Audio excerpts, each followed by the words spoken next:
She fired the shotgun before she ever learned to love him, and that single fact would have surprised everyone who knew Clara Whitmore back in Ohio, where she had been raised to pour tea quietly and never raise her voice. By the end of that winter, she would put a man on the floor of a stranger's house with a charge of buckshot in his leg, and she would do it to protect two boys who were not her own and a husband she had married for the price of a roof. But all of that came later. On the night this story truly begins, Clara had nothing in the world but $3 silver, a carpet bag, and the cold certainty that she would not live to see spring.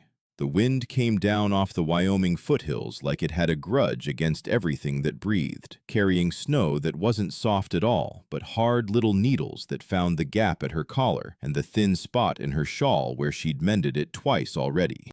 Clara pressed her back to a lone cottonwood and tried to make herself small, tried to keep the storm on one side of her, but the wind didn't work that way. It went around, it went through. It seemed to know exactly where a person was weakest.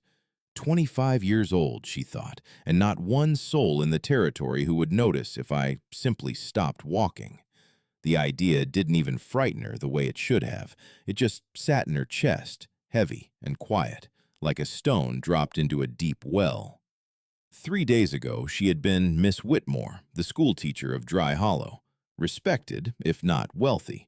A woman with a position, a rented room above the dry goods store, a place at the church on Sundays. Then the school board had gathered in the back of Pruitt's Mercantile with their hats in their hands and their eyes on the floorboards, and old Henry Pruitt himself had cleared his throat and said the words that ended it.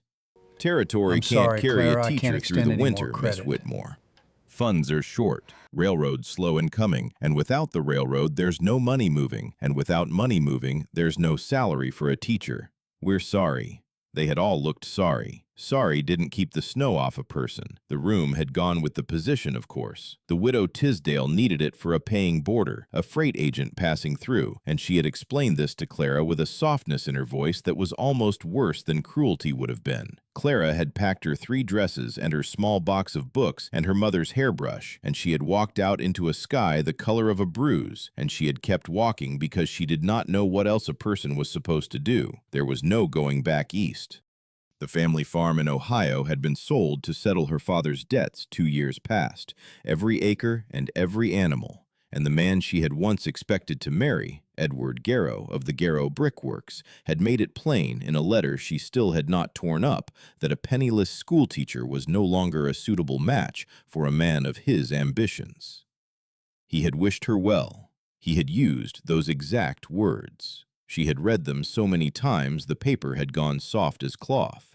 So she had no people and no place, and she had $3 silver that clinked together in her pocket when she shifted her weight, and she had this storm coming on, the kind the old-timers in Dry Hollow spoke about in low voices, the kind that buried things.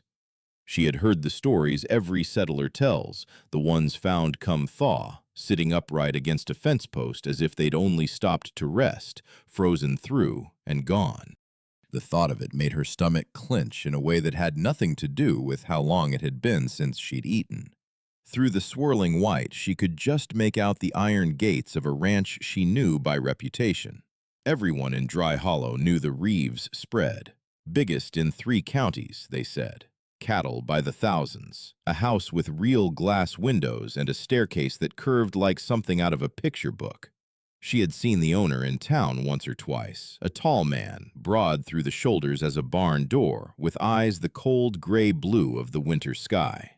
Always polite, always distant. He would touch the brim of his hat and say, "Good day, Miss Whitmore," and ride on, and that was the whole of their acquaintance. She knew the rest from the church women, who told it the way they told everything, in pieces, with their lips pursed.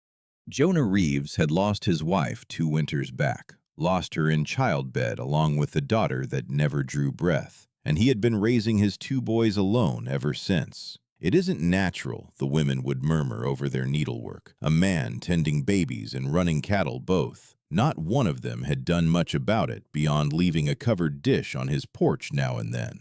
Charity, in Dry Hollow, traveled exactly as far as the front step, and no further. Clara could not have said what turned her feet toward those gates. Not a plan. She had no plan, perhaps only the plain animal fact that freezing to death under a cottonwood was a poor way to end, and that there was light in those windows, warm and yellow, spilling out across the snow like something she had lost a long time ago and never thought to find again. The gate stood open. That struck her as strange even then, a prosperous man leaving his gate unbarred against the night. But the wind was howling so that she could barely see 10 feet ahead, and she did not stop to wonder long. Her boots broke through the fresh snow, and she pulled the shawl up over her head, and she walked up the long drive without ever quite deciding to do it. The house rose up out of the storm like a thing half-dreamed. 2 full stories of good timber, smoke standing straight from the chimney until the wind took it sideways, and that yellow light. She stopped at the foot of the porch steps with her carpet bag in both hands and snow gathering on her shoulders, and she stood there long enough that the cold began to creep up through the soles of her boots, and still she could not make herself either knock or turn away. The door opened on its own. Jonah Reeves filled the frame the way a man fills a doorway he's used to passing through, and even from the porch she could see the surprise cross his face when he found a woman standing in his yard in the middle of a blizzard. He didn't reach for a coat. He just stepped out under the porch roof, and his voice carried down to her without his seeming to raise it at all, deep and level as bedrock. "You lost?" Clara felt her face go hot despite the cold. What was she doing here? What could she possibly say that would not sound like exactly what it was, a beggar at a rich man's gate, hoping for the scraps of his kindness? "The storm came up sudden," she called back. It was true enough, even if it was nowhere near the whole of the truth. He looked at her a long moment. She could feel him taking the measure of her, the threadbare coat, the way she clutched the old bag to her chest like the last solid thing in a moving world. His eyes were the kind that didn't miss much. Then he came down off the porch and crossed the yard toward her, his boots punching deep prints in the snow, and when he was close enough to speak without shouting, he stopped. "You're the schoolteacher." It wasn't a question, so she answered it like a statement. "I was. The school closed this week. My position was the first thing they cut." He nodded slowly, as if this confirmed something he'd already worked out. "Figured. Saw you coming up the drive carrying everything you own." He glanced past her at the sky, where the clouds had gone the flat dark of a slate roof. "Storm's only getting started. There'll be 2 feet down by morning, and the road to town gone under it. You got somewhere to be?" Somewhere to be. The simple question landed on her like a blow she hadn't seen coming. If only it were a matter of having somewhere to be. "Not particularly," she managed. They stood there in the falling snow, 2 strangers weighing each other. She watched something work behind those gray-blue eyes, some calculation she could not begin to read. "I've got coffee on the stove," he said at last, careful and deliberate. "House is warm. A person could freeze between here and town on a night like this." He turned back toward the steps without waiting to see whether she would follow. "Come on, before we both turn to ice out here." It was an offer, but it was more than an offer. It was a man telling her, without a scrap of pity in it, that he saw precisely how desperate her situation was, and that he did not intend to make her say it out loud. Clara had been braced for pity. She found she had no defense at all against plain, practical kindness. She hesitated one breath longer, weighing pride against the cold, and the cold won, the way it always wins in the end. She followed Jonah Reeves up onto the porch and through the door into the light. The warmth hit her like a wave, and for a moment she just stood in the entryway and let it move over her, and she understood at once why the churchwomen spoke of this house the way they did. The entry alone was larger than the room she had rented. Polished plank floors, a staircase curving up into the dark of the second story, but it was what she didn't see that caught at her. There was no woman in the place anywhere. No vase of dried flowers, no embroidered cushion, no small softness to say that anyone had ever tried to make it more than shelter. It was clean. It was bare. It was a fine house lived in like a bunkhouse. "Boys," Jonah called, hanging his hat on a peg, "come meet our guest." Running feet sounded somewhere deeper in the house, and then two faces appeared around the edge of what she took to be the sitting room. The older one, 7 or 8 by her guess, had his father's strong jaw and his father's serious eyes, and he looked at her the way a watchdog looks at a stranger at the fence. The younger, maybe 5, had softer features and a cowlick standing his hair straight up, and he came forward with the open fearlessness of a child too young to have learned suspicion. "This is Miss Whitmore," Jonah told them. "She'll wait out the storm with us. Eli, Toby, mind your manners." The older boy, Eli, stayed where he was. The younger, Toby, planted himself in front of her and tipped his head all the way back to look up. "Are you really a teacher?" "I was," Clara said, and she crouched down so they were eye to eye. "Do you like learning things?" "Pa says I have to learn my letters, but they're too hard." "They are hard at first," she agreed, "but once you know them, they open up whole worlds, every book ever written, waiting for you." Toby considered this with great solemnity, as if she had handed him a secret. Eli said nothing at all, only watched her, as though she might steal something the moment he blinked. "Coffee's this way," Jonah said, and gestured toward a doorway. "Boys, back to your supper." The kitchen was the largest she had ever set foot in, with a cook stove that could have heated half the schoolhouse and cabinets that climbed clear to the ceiling. And, like the rest of the house, it sat there, full of everything a kitchen needed, and empty of everything that makes a kitchen a place people gather. Jonah poured from a dented pot, coffee dark as a moonless night and strong enough to stand a spoon in, and she wrapped both cold hands around the tin cup and breathed the steam. "Storm's worsening," he said, nodding at the black window where the flakes had thickened to a curtain. "Roads will be gone by morning." Clara stared down into the coffee and tried to find something to say that did not sound like the plea it was. She could not ask to stay the night. It would not be proper, and besides, she had nothing on this earth to offer in return. She had been counting, without meaning to, the hours of darkness left and the miles to the next ranch and the exact weight of the 3 coins in her pocket. "I heard about the school," Jonah said after a while. "Shame of it. Children need their letters." He took a swallow of his coffee and watched her over the rim. "What'll you do now?" The very question she had been dreading. She set the cup down with hands that were not quite steady. "I'm not certain. Look for another position, I suppose." "Where?" Such a small word, and it laid the whole impossible truth out bare on the table between them. There were no other positions, not within 100 miles. Not for a woman alone, with no family to vouch for her and no money to travel to wherever a position might be. She had known it for 3 days. She had simply not yet said it to another living person. "I don't know," she admitted. He was quiet a long moment. The wind shrieked around the eaves and rattled the window glass in its frame. Somewhere in the front of the house, one of the boys laughed at something, a bright sound, startling against the dark of the storm. Jonah turned the cup in his hands once, twice, and then he set it down and looked at her straight. "I've got a proposition. You can take it or leave it. No hard feelings either way." She lifted her eyes. "I need a wife," he said. "Not for romance, none of that. For the running of this place. Somebody to keep the house, see the boys are fed and clean and learning, see there's a hot supper and a mended shirt. Winter's coming on hard, and I can't manage the cattle and the house and the children all 3. I've tried." "It can't be done by one man." Clara stared at him, sure she had misheard. "I beg your pardon." "A business arrangement." His voice stayed as level as if he were quoting the price of beef. "You need shelter and a way to live. I need help running this place. There's no reason it can't suit us both." "Mr. Reeves, I hardly know you."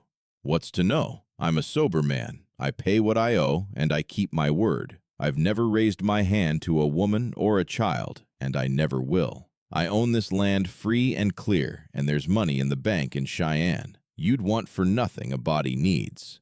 He paused, and for the first time something other than pure practicality moved across his face. "The boys need a mother. They're good boys, but they're going wild for want of a woman about the place. And He stopped, choosing the word with care. "I could use a partner, somebody I can count on." Outside, the wind screamed like a thing alive. Clara thought of the $3 silver and the long white miles and the very real chance that she would not outlast the season without help of some kind. It wouldn't be a real marriage, he added, and she could have sworn he said it to spare her, reading something in her face. Separate rooms, separate lives, in the ways that count. Two people helping each other get through, that's all I'm offering. Clara looked around the bare kitchen, at all the empty places where a woman's hand should have been and wasn't. She thought of the two boys in the next room growing up hard and untended. She thought of herself standing at the iron gate with the snow coming down and nowhere on God's earth to go. "Why me?" she asked quietly. He considered it honestly. "You're educated. The boys could use that. You're alone, which means you'd have reason to make it work and nowhere to run off to when it got hard." He met her eyes. "And you're desperate enough to say yes." The plainness of it took her breath. No pretty words, no false promises laid over the bones of the thing to make it look better than it was. Just the truth, set out flat as a winter field. "I need time to think," she said. He glanced at the window, where the snow was now so thick the barn had vanished entirely. "Storm's not going anywhere tonight. Neither are you. We'll talk in the morning." He was right, and they both knew it. The matter had been settled for her by wind and weather, at least for the night. She was here until the storm broke, whether she willed it or not. The only question left was what she would say when it did. He showed her to a small room off the kitchen, the kind of house this size kept for a hired girl. Narrow bed, washstand, a window gone white with frost on the inside. It was plainer than plain, and it was warmer and safer than anything she could have bought with all three of her silver dollars. And when he had gone and shut the door, she sat on the edge of the bed and listened to the storm throw itself against the walls.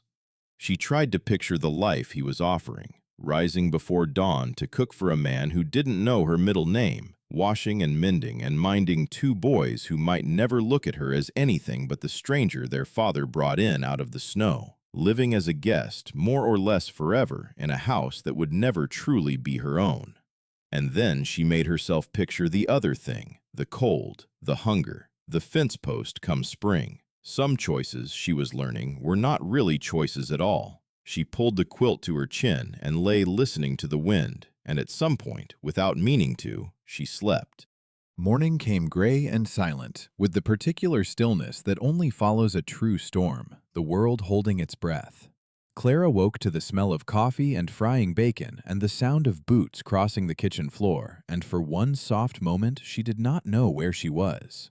Then it all came back, and the weight of the decision came with it, settling onto her like a second quilt. She dressed quickly in her one good dress, a navy wool gone shiny at the elbows but still respectable, and pinned her dark hair back as neat as she could manage without a proper glass. When she came out, she found Jonah standing at the kitchen window looking at a world made over in white. "Blew itself out in the night," he said without turning. "Near 2 feet, just like I told you. Road's gone." Clara came to stand beside him, and her breath caught at it. The whole land had been erased and written fresh in white. Drifts climbed halfway up the fence posts, and the track that had been the road to town was nothing now but an unbroken sweep of snow running out to the gray line of the foothills. "How long until it clears?" she asked. "Few days to dig out, longer if another comes in behind it." He finally turned and looked at her, and the question was there in his face, though he didn't speak it. He nodded toward the stove instead. "Coffee's fresh, boys are still abed." She took the cup he handed her, grateful to have something to do with her hands. The coffee was scalding and strong and went a long way toward burning off the chill that had set up housekeeping in her bones. "I've been thinking on what you said." She stopped. There was no graceful way to discuss a marriage proposal that was not a marriage proposal. "About your arrangement." He waited, his face giving away nothing.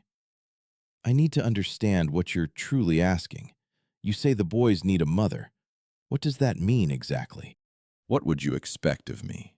Jonah leaned against the counter and gave it real thought before he answered, which she would come to learn was his way with anything that mattered. The boys need steadiness, somebody to see they eat proper and keep clean and learn their manners and their letters. They're good children, but they've gone 2 years without a woman's hand, and it shows. And of you? What would I expect from a husband? The word felt foreign in her mouth, naming a thing that only days ago had seemed lost to her forever. A roof that won't leak, food on the table, my name for what it's worth in this country, and my protection, which is worth a good deal more out here than you might think. You'd be mistress of the house. The boys would be yours to raise as you see fit. He paused. And somebody who won't bolt at the first hard season. There'll be hard seasons. I won't pretend otherwise. Separate rooms, she said. Not a question so much as a thing she needed spoken aloud, to be sure of the shape of it. Separate rooms, he agreed. You'd have your privacy, I'd have mine, unless— He stopped and seemed to think better of whatever he'd been about to say. Unless what? Unless someday the both of us decided otherwise. But that's a long way off, if it's anything at all, and it'd be your choosing as much as mine. I'm not a man who takes what isn't freely given. Clara felt the heat climb into her cheeks and looked away toward the window. The practical bones of the thing she could face. It was the far-off shadow of something more, hanging there at the edge of his words, that she was not ready to look at directly. Not yet. Perhaps not ever. Small feet came thumping down the stairs, and Toby appeared in the doorway, rubbing sleep out of his eyes with both fists. He stopped short when he saw her, blinked, and then a slow delight spread across his whole face. "You're still here." "I am," Clara said. "Good morning, Toby. Did you sleep well?" He nodded, then remembered something more pressing. "Did you see all the snow? It's up over the windows almost. Pa says we might be snowed in for days and days and days." His face went suddenly anxious. "Will you stay that long?" The innocent question hung in the warm air like smoke. She felt Jonah watching her, waiting, not pushing, just waiting to hear what she would say to his son. She looked down into Toby's hopeful upturned face and past him to the doorway where Eli had appeared without a sound and stood watching, wary, missing nothing. "I might," Clara said carefully, "if your father doesn't mind the company." "Can you really teach us letters?" Toby bounced once on his toes. "Pa says you're a real teacher." "I can. Would you like me to?" "Yes. Eli says letters are stupid, but I think they're like secret codes." "They are very much like secret codes," Clara said, and surprised herself with a smile. "Once you crack the code, you can read anything in the world." She glanced at Eli, who was working hard at looking bored and not quite managing it. "What do you think, Eli? Would you care to learn some secret codes?" The boy shrugged one shoulder, but she caught the flicker of curiosity before he could shudder it. "Maybe." Jonah cleared his throat. "Boys, go get dressed. Miss Whitmore and I have talking to finish." Toby groaned but went. Eli stayed a moment longer, his gaze moving between his father and the stranger at the window with an expression far too knowing for a child. Then he turned and followed his brother up the stairs. When they were alone again, Jonah refilled both cups. "They take to you, the little one anyhow." "Toby does. Eli's reserving judgment. Eli's protecting himself. He's old enough to remember his mother, old enough to know what it costs to lose somebody." Jonah looked down into his coffee. "He's been the man of this house in his own head since she died. Won't be a small thing for him to give that over." Clara felt an unexpected tenderness for the serious little boy. "And if I stayed, if we went through with this, what happens if it doesn't take? If the boys can't accept me, or if you and I find we can't—" She searched for the words. "Can't manage together."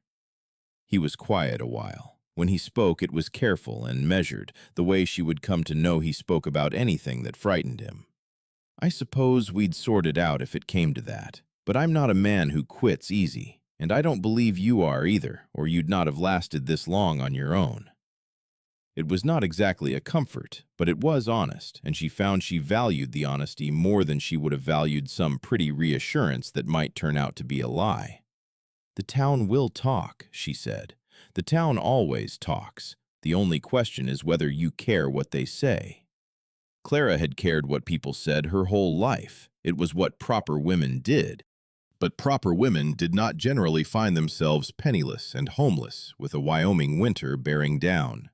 She drew a breath. "If I agreed," she said slowly, "I would want to keep teaching. The boys, certainly, but others too, if any wanted it. The school's closed, but there are children all through this valley who could be learning and aren't." She watched him to see how that landed. Most men would have balked at the notion of a wife who worked, even at something as harmless as letters. Jonah only nodded. "House is big enough. We could set a schoolroom in one of the upstairs rooms. Might be good for my two, having children their own age about." He set down his cup and looked at her direct. "Anything else you need to know?" Clara felt as though she stood at the lip of a cliff, looking down into country she had no map for. Every practical instinct she had told her to say yes. She had nowhere else to go, no other prospect, and the winter stretched ahead of her like a sentence handed down by a hanging judge. But marriage, even a marriage in name only, was not a thing a person stepped into lightly. "If I said yes, how soon would you want it done?" "Soon as the preacher can get out here. Roads should be passable in a few days." So fast. Her entire life turned over in the space of a single week. It should have seemed impossible, and yet here she stood, seriously weighing it. "Miss Whitmore?" Toby's voice floated down the stairs. "Can you help me with my buttons? They won't go." She looked at Jonah. He gave the smallest nod. She went and helped the boy, and he chattered the whole while, telling her about his favorite horse and a game he'd invented and asking did she know any songs. Eli came down soon after, dressed but with his hair standing every direction, and Clara produced the small comb she kept in her pocket out of long teaching habit. "Come here, the both of you. Let's make you fit to be seen." She smoothed Eli's hair down despite his squirming and was rewarded with something that wanted to be a smile and didn't quite get there. Toby submitted to having his face wiped, then asked, hopefully, whether she could braid his hair like a girl's. "Boys don't generally wear braids," Clara said, gentle, "but I could teach you to tie a proper sailor's knot if you'd like." "Could you really?" "I had a brother once who loved ships," she said, and the old grief surfaced and slipped under again before it could show. "He taught me every knot he knew." "I want to learn knots too," Eli announced, forgetting for a moment to be suspicious. "Then I'll teach you both." She felt Jonah watching from the doorway, and when she glanced up, she caught something in his face she could not name. Relief, maybe, or something older and sadder underneath it. He turned away before she could read it. Later, the boys fed and sent off to play, she found herself alone with him again, the weight of the unanswered question filling the kitchen like the smell of wood smoke. "You haven't given me an answer," he said. Clara looked around the bare room. She thought of the boys upstairs, hungry for a kind of attention she suddenly knew she could give them. She thought of the white miles and the fence posts, but more than any of that, she thought of the moment Eli had let her comb his hair and the way Toby had looked up at her as though she might be the answer to a question he didn't have words for. "If I said yes," she said quietly, "it would be for them as much as for me. Those boys need more than I can give them in a few days of riding out a storm." Jonah nodded. "They do. And you'd truly let me set up a school?" "I would." She drew one long breath and let it go, and with it some weight she had been carrying since Pruitt's back room. "Then yes, I'll marry you, Mr. Reeves." The words came out stranger than she expected, and somehow less strange than she had feared. Jonah did not smile or show any great feeling. He nodded once, the way a man nods when a deal is struck over cattle, and put out his hand. "I'll ride to town when the road clears and speak to Reverend Ames about the ceremony." After a moment, she took his hand. His grip was firm and warm, the palm rough from years of rope and rain, and it did feel like the sealing of a bargain, because that was what it was. "Welcome to it, then," he said. From the front room came a crash and a wail, the unmistakable sound of two brothers disagreeing about something with their hands. Jonah closed his eyes briefly. "I should warn you," he said. "They're not always so well behaved as they've been this morning." Clara found herself smiling, her first real smile since the storm. "Mr. Reeves, I taught school 3 years. I am not easily shocked by a misbehaving child." As if summoned, Toby appeared in the doorway with tears streaking his face and a red mark rising on his forehead. "Pa, Eli hit me with the wood horse!" Jonah sighed and went to sort out the war. Clara followed, already beginning to understand the shape of what she'd agreed to. It was going to be a long winter, and for the first time in a span of weeks she could not count, she felt something stir in her chest that she had nearly forgotten the feel of. It took her a moment to name it. It was hope. 3 days after the road cleared, Reverend Ames came out to the Reeves Ranch looking like a man who'd sooner be anywhere else in the territory. He was elderly and thin, with wire spectacles and a Bible he clutched in both weathered hands as though it might fly off, and he sat stiff as a fence rail in the front parlor, casting unhappy glances between Jonah and Clara. "This is most irregular," he said for the 3rd time, settling the spectacles on his nose. "Marriage is a sacred covenant, not a transaction of business." Clara smoothed her hands over the navy wool, freshly pressed now and dressed up with a collar of white she'd fashioned from an old petticoat the night before. It was no wedding dress. It would have to do. "With respect, Reverend," Jonah said, patient but with iron under it, "the marriage will be lawful and binding. The reasons behind it are between the two of us and the Almighty." The old man's lips drew thin as a seam. "And the children? What manner of example does this set for young Eli and Toby?" "It sets the example," Jonah said evenly, "that sometimes a practical choice serves a family better than a romantic foolishness. They'll learn worse lessons than that before they're grown." Clara caught movement at the parlor door and saw both boys peering around the frame, Eli's face unreadable, Toby fairly vibrating with the importance of it all. Toby had spent the whole morning asking would Clara really and truly be his new ma after the wedding ceremony, as he insisted on calling it. "Can we start now?" he called out, plainly tired of waiting on grown-up dithering. "Boys, to the kitchen," Jonah said. "Mrs. Pole will give you bread and jam." Clara hid a smile at that. Della Pole was the nearest neighbor woman, a wide, weathered soul of few words who had ridden over to witness the ceremony and lay out a plain meal after. She had taken one long look at the situation when she arrived, sniffed once, and declared it sensible enough, which had not improved the Reverend's mood in the slightest. Once the boys had reluctantly cleared off, Ames opened his Bible with the air of a man lifting something heavier than it looked.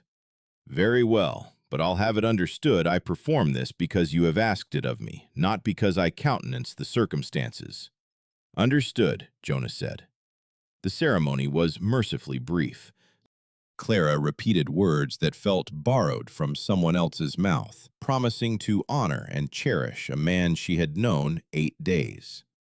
Jonah made his responses in the same flat tone he'd have used to settle a feed bill, though she noticed his eyes did not leave her face the whole while.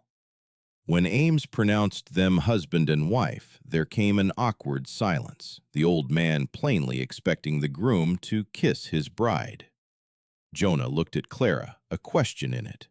She gave the barest nod, and he bent and pressed his lips to hers, brief and formal and dry, a kiss that sealed a bargain and nothing more.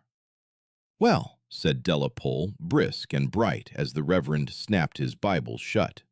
"That's done, then. Welcome to it, Mrs. Reeves." Mrs. Reeves. Clara felt a strange jolt at the name. She was no longer Clara Whitmore, the cast-off schoolteacher. She was Clara Reeves, wife and mother, and mistress of one of the largest ranches in 3 counties, and she could not have said which of those facts sat the strangest on her shoulders. The boys burst back in before anyone could say more, Toby launching himself at her with enough force that she had to brace. "Are you really our ma now?" "I suppose I am," she said, smoothing his cowlick down for the 10th time. Eli hung back, watching the whole display with the same careful weariness he'd worn since she arrived. Over Toby's head, she met his eyes and read the thing written plainly there. "Prove it," his look said. "Prove you'll stay." When Ames and Della Pole had gone, the new family found itself alone together for the first time as a family, and the house felt different for it, as if the few minutes of mumbled vows had shifted something down in its foundations. "I'll show you up," Jonah said, and Clara understood that her days in the little room off the kitchen were ended. A wife, even a wife in name only, required other accommodation. He led her up the curving stair to a room at the end of the hall and opened the door on a space that was unmistakably feminine. A small writing desk sat beneath the window. The bed wore a quilt worked in blues and yellows, every stitch even and sure. It was a lovely room. It was also achingly still, the stillness of a place that had been waiting a long time for someone who was not coming back. "This was," Clara began, and stopped. "My wife's, Hannah's." His voice was carefully flat. "Figured you'd rather it than the room downstairs. More private up here." Clara stepped in and ran her fingers along the edge of the writing desk. She could nearly feel the woman who had sat here once, writing letters or working sums in the household book. It felt like walking through a door she hadn't been invited through. "I don't want to disturb anything," she said quietly. "Room needs living in." He stood in the doorway, not crossing the threshold. "Hannah's been gone 2 years. Time it served some purpose again." He left her to it.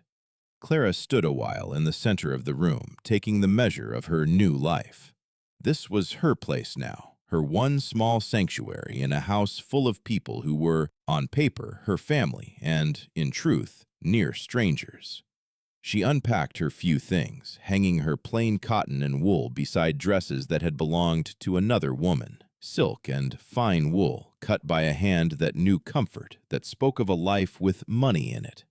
Her own garments looked shabby as feed sacks alongside them.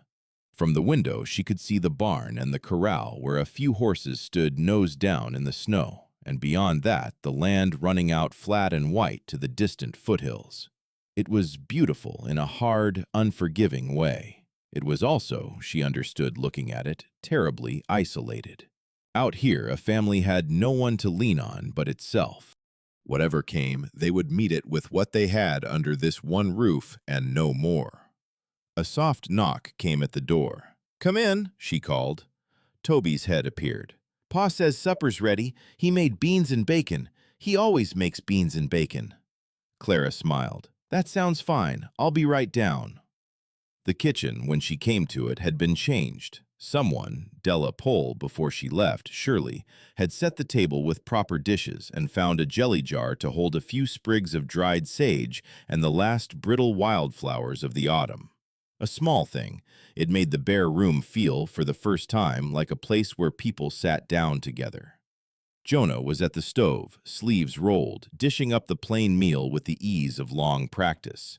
Without his coat and hat, he looked nothing like the imposing figure who'd filled the doorway in the storm. He looked like a tired man who'd been doing too many jobs too long. "Smells good," she said, taking a seat. Eli was already at the table, pushing his beans around with no enthusiasm. Toby talked enough for all of them, delighted clean through by the novelty of a woman at the table again. "Mrs. Pole says you'll teach us our letters proper now," he announced through a mouthful. "She says real teachers know all kinds of things." "I do know a few things," Clara agreed. "Would you like to start tomorrow?" "Can we, Pa?" Toby turned pleading eyes on his father. Jonah nodded. "If your—" The word caught slightly in his throat. "If your new ma thinks you're ready." She heard the catch and felt for him. This arrangement was as strange for him as for her. Stranger, maybe. She was only stepping into a new role. He was watching his children reach for someone to fill a place no one could ever really fill. "We'll start with simple words," Clara said. "Things you see every day. Horse, barn, sky." "What about my name?" Toby asked, hopeful. "Especially your name." Eli looked up from his plate for the first time. "I already know some letters," he said, low. "Do you? That's fine work. Perhaps you can help me teach Toby then." Something shifted in the boy's face. Surprise that she had taken his knowing as a thing to build on rather than a thing to correct. A small crack in the wall he kept around himself. She noted it and said nothing and filed it away as the first ground gained. After supper, while Jonah went out to the barn for the evening chores, Clara found herself alone with the boys in the sitting room. She'd brought down one of her own books, a thin volume of simple tales, and she was reading aloud when she became aware that both children had gone perfectly still, listening with a hunger that had nothing to do with the words and everything to do with the fact of being read to at all. "You read different than Pa," Toby observed when she paused. "Different how?" "Like the words have feelings in them." Clara smiled. "Words do have feelings in their way. The trick is learning to hear them." "Read more," Eli said. It was the first thing he had ever asked of her directly, and she was careful not to make anything of it. She simply read on. She was still reading when Jonah came in, stamping snow from his boots. He stood a moment in the doorway, watching the three of them in the lamplight, and she wondered what he was seeing, and whether it was them or someone who wasn't there anymore. "Bed, boys," he said at last. There was the usual storm of protest and negotiation, but in time both were herded up to wash and change. Clara helped Toby with his buttons in reverse and listened to his prayers, a long, rambling conversation with the Almighty that ranged from his new ma to his favorite horse to a firm request for no more blizzards. Eli was more reserved, accepting her help with his blankets but offering little. As she tucked him in, though, he looked up at her. "Are you really going to stay?" "I really am." "Even when it gets hard?" "Pa says winters here are awful hard." Clara thought of all the hard things she had already outlasted. The farm, the letter from Edward Garrow, the months of not knowing. "I expect I can manage hard," she said. Something in her voice must have reached him because he nodded once and settled back against his pillow. "Good," he said.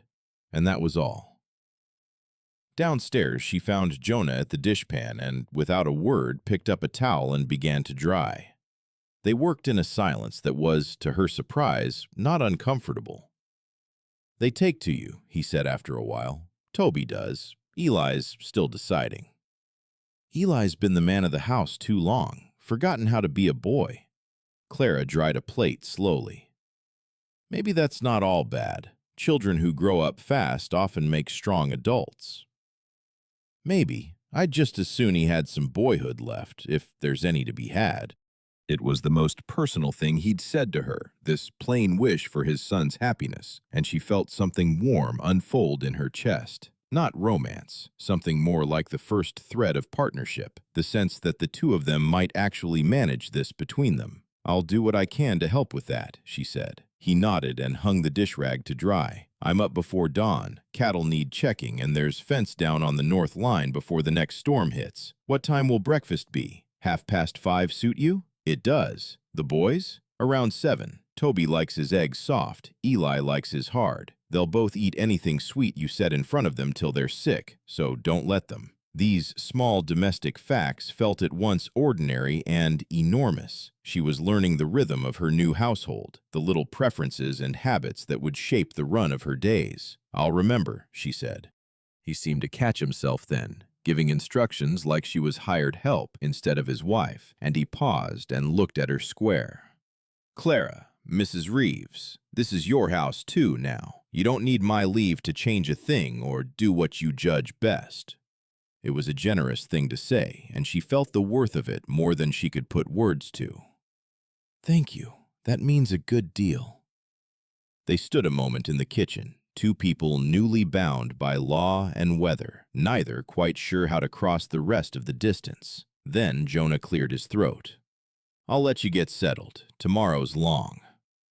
"Good night, Mr. Reeves." "Jonah," he corrected, gentle. "We're married now, after all." "Good night, Jonah." She climbed to her room, Hannah's room, and made ready for bed, and when she sat at the vanity to brush out her hair, she caught her own reflection in the glass and stopped, surprised. The woman looking back at her did not look beaten. She did not look desperate. She looked, of all things, determined, ready for whatever came. Outside, the wind was rising again, rattling the panes, a reminder of how fast the weather could turn out here and how little warning a body got. But inside, the house felt solid and warm and safe, and for the first time in longer than she could rightly remember, Clara Reeves fell asleep in a bed that was hers, in a house she had a right to be in. It was not the life she had dreamed of as a girl in Ohio, but it was a life, and it was hers, and that, just then, was enough. The first weeks of her marriage passed in a blur of small discoveries and careful steps. She learned that Jonah took his coffee black and bitter and his bread with no butter.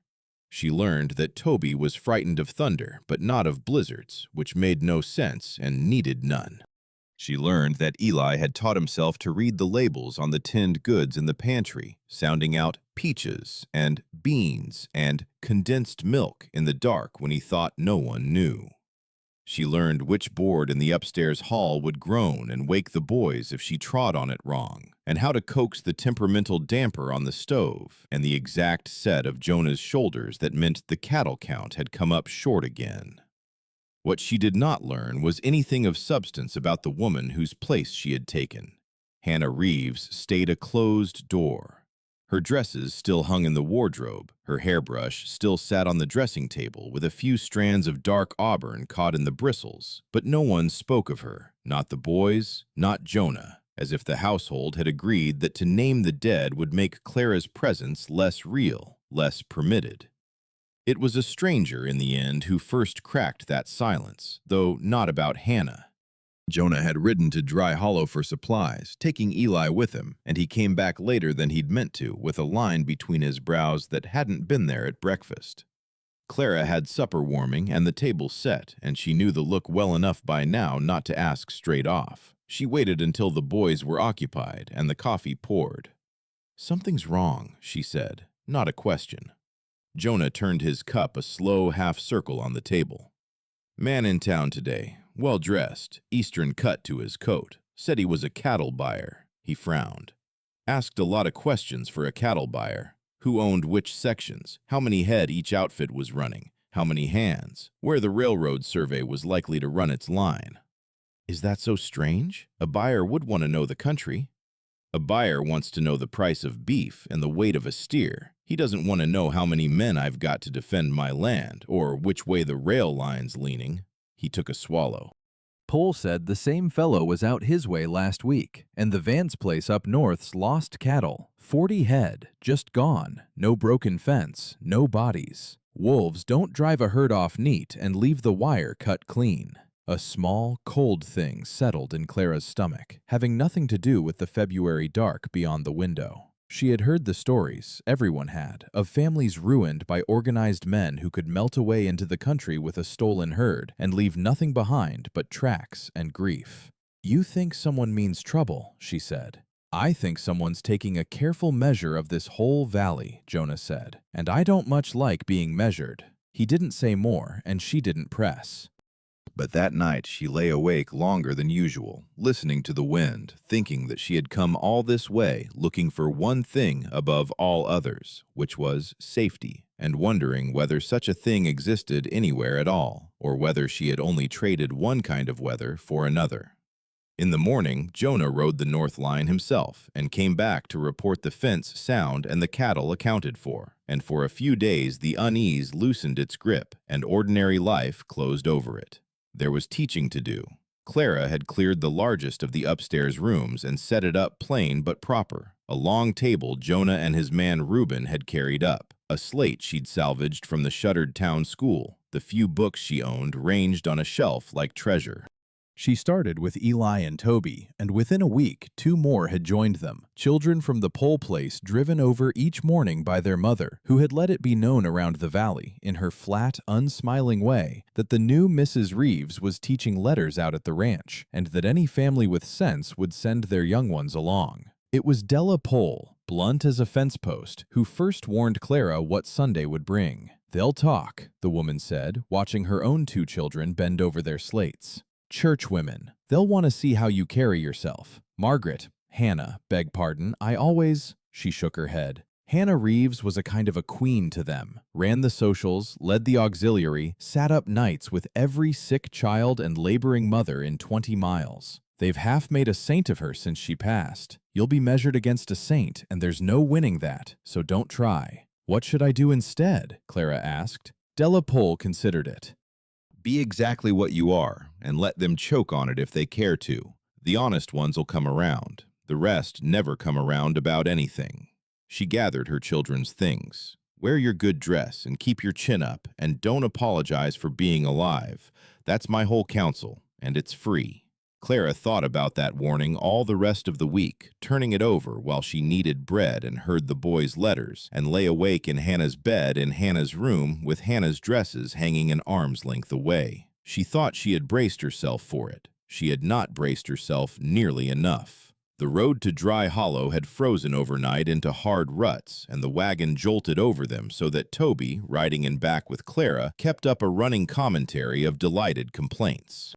Eli sat up front beside his father on the driver's bench, where he had quietly installed himself, and Clara understood the geography of it without anyone saying a word. The boy was placing himself between her and the town, a small sentry guarding a border. Clara wore the navy dress, of course, with the white collar Della Pole had pressed for her, and she had pinned her hair back with more severity than the day required, as if a tidy head might armor her against whatever waited. In the small glass that morning, she had seen a woman who looked older than her 25 years, marked by the hard months behind her, but holding herself straight. She had decided that straight would have to do. The church at Dry Hollow was a plain frame building with a bell tower that could be heard for miles across the open country.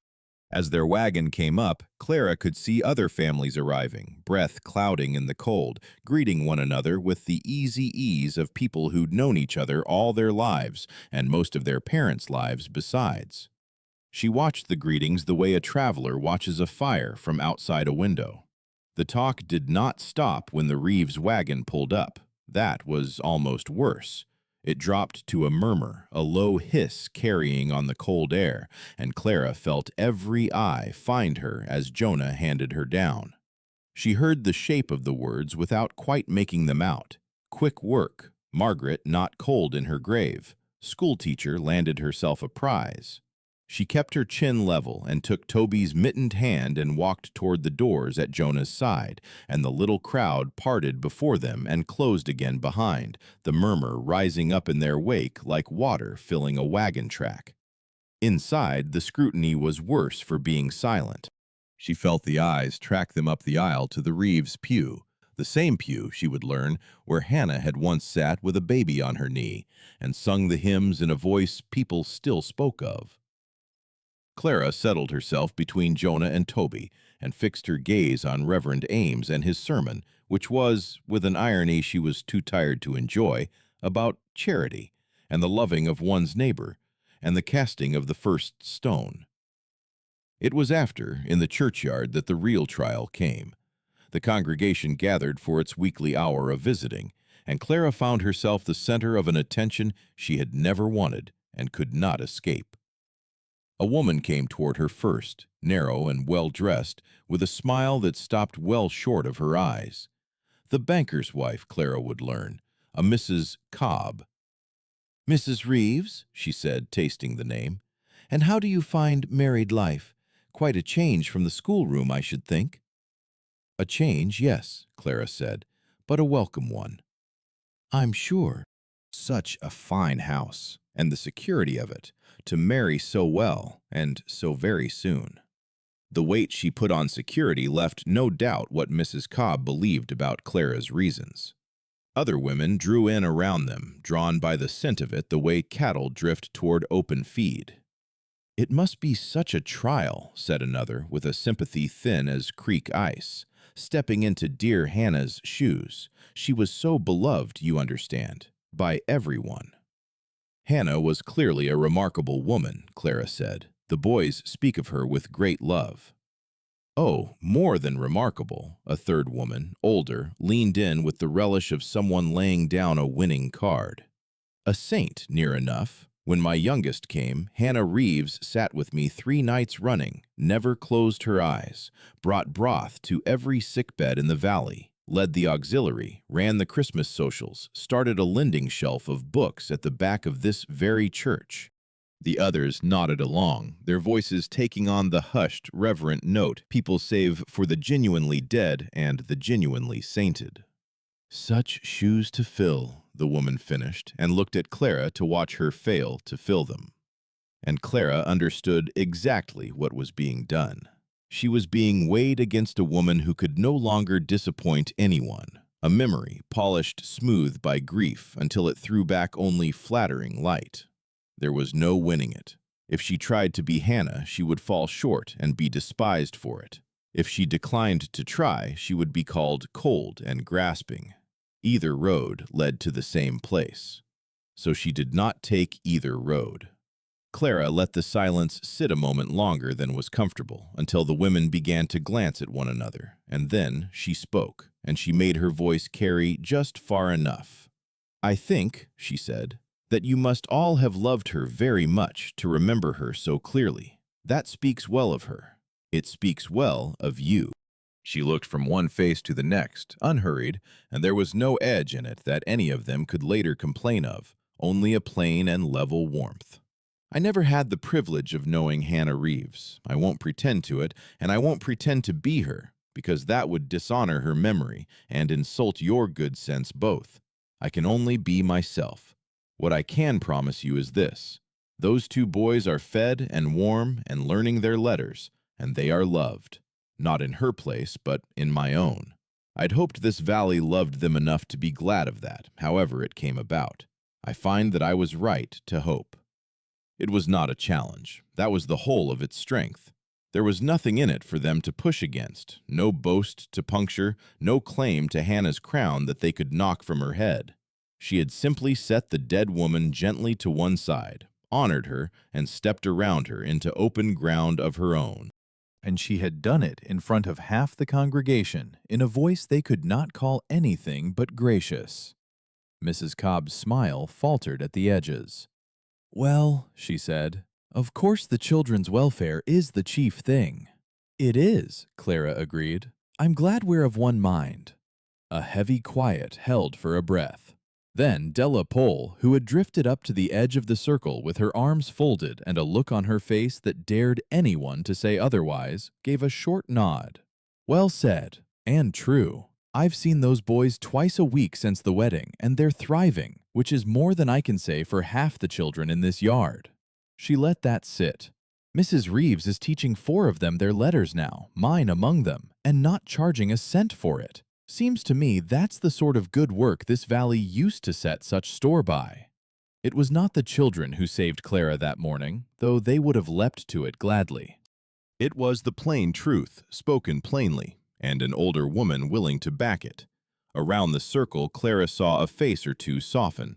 A younger woman she half recognized, who had never been part of the gossip, spoke up quietly that she'd been meaning to ask after lessons for her own girl if there was room. Another asked, almost shyly, whether it was true Mrs. Reeves had taught the boys to tie sailor's knots because her son had heard it from Toby and would not stop pestering her about it. The tide did not turn all at once. Tides never do, but it turned. The reverent hush around Hannah's memory loosened into ordinary churchyard talk, and one by one the women remembered they had children of their own to mind and casseroles to reclaim, and the circle came apart into its pieces. Mrs. Cobb withdrew with her chin high and her dignity gathered around her like a shawl, having gained exactly nothing and lost a little, and knowing it. Across the yard, Clara saw that Jonah had stopped his own conversation with 2 of the ranchers and was watching her. He had heard at least the end of it. She could not read his face at that distance, but she saw him say something short to the men and break away, and he came to her through the thinning crowd and stood at her shoulder, close, in a way that said to anyone still watching that whatever they thought of the match, the husband stood with the wife. "Ready to start home?" he said. "More than ready." It was only later, the wagon rocking back over the frozen ruts and Toby gone quiet and heavy with sleep against her side, that Jonah spoke again, low, so the words stayed between the 2 of them and the cold. "I heard what you said back there, to the Cobb woman and that lot." Clara watched the white country roll past. "I hope I didn't make things worse." "You didn't." He was quiet a moment, his eyes on the team. Hannah would have fought them, toe to toe. She'd have made enemies of half of them and friends of the other half, and not lost a wink over it. It was her way. He shifted the reins. "You didn't fight them at all. You just stepped around, left them swinging at air." He glanced sidelong at her, and there was something in it she had not seen from him before, a kind of careful respect, as if she had turned out to be a different sort of tool than the one he'd thought he picked up out of the snow. I don't know that I've seen it done quite that way before. It worked better than fighting would have. It was not a soft thing to say, and Clara found she liked it the better for that. He had not told her she was kind or gentle or a credit to him. He had told her she was capable. From Jonah Reeves, she was beginning to understand, that was the higher praise by a long mile. My mother used to say there's no profit in winning an argument you can lose by simply not having it, she said. Sounds like a sensible woman. She was. She was the most sensible woman I ever knew. And there it was again, the old grief, surfacing and slipping under. Clara let it go. The wagon rocked on toward home, toward the warm yellow windows that were, she realized with a small shock, beginning to feel like hers, and behind them the bell tower of Dry Hollow shrank and was lost in the cold blue dusk. She did not know that evening, riding home with a sleeping boy against her shoulder and a husband beside her who had just, in his hard, sparing way, told her she had done well. She did not know that the well-dressed stranger with the eastern coat had been in Dry Hollow again that very Sunday, sitting his horse outside the church through the whole service, counting the families as they came and went, counting which of them stood together and which stood apart, counting, above all, the Reeves wagon and the two boys and the new wife, and reckoning in his cold ledger of a mind exactly how much it would take to break them. That would come, but not yet. For now there was only the warm house and supper to lay out, and the long Wyoming night settling soft and deep over the valley, and Clara Reeves, who had walked up to a stranger's gate with $3 silver to her name, and nowhere left to go, riding home to a place that was beginning, against all her expectations, to hold her. The silence around Hannah held for a fortnight after that Sunday, and then a child broke it, the way children break the things grown people have agreed not to touch. It was the 8th day of March, gray and thawing, the snow gone to gritty patches in the lee of the buildings. Clara had not seen Eli since breakfast, and when she went looking, she found a door at the far end of the upstairs hall standing open that she had never seen open before. She stopped in the frame. It was a nursery, or had been. The light came thin and dust-heavy through a window no one had washed in 2 years. There was a cradle under a sheet, and a small chest, and a rocking chair, and on the wall a framed portrait that had been turned to face the plaster so that only the brown paper backing showed. And on the floor, cross-legged in the dust, sat Eli, holding a small carved horse in both hands and looking at the back of the turned picture as though he could see through it. Clara stood in the doorway and did not know whether to go or stay. The room had the heavy stillness of a place sealed up against memory. "She made this for me," Eli said, not turning around. He held the little horse up, its paint worn smooth by small hands. "Before Toby came, she said every boy ought to have a good horse to ride till he's big enough for a real one." His voice was steady in the way that costs a child everything to manage. "She made things. Toys, quilts, a small catch. She was making a cradle for the baby that didn't come." Clara came into the room slow, picking her way around the shrouded shapes, and lowered herself to the dusty floor beside him. "It's fine work," she said quietly of the horse. "Whoever taught her had a good hand." She died having Toby. Eli was still looking at the back of the portrait. But there was supposed to be a baby sister, too. They both died. Together. Toby lived, and they didn't. He said it flatly, the way a child recites a hard fact he has carried alone too long, and the flatness was worse than weeping would have been.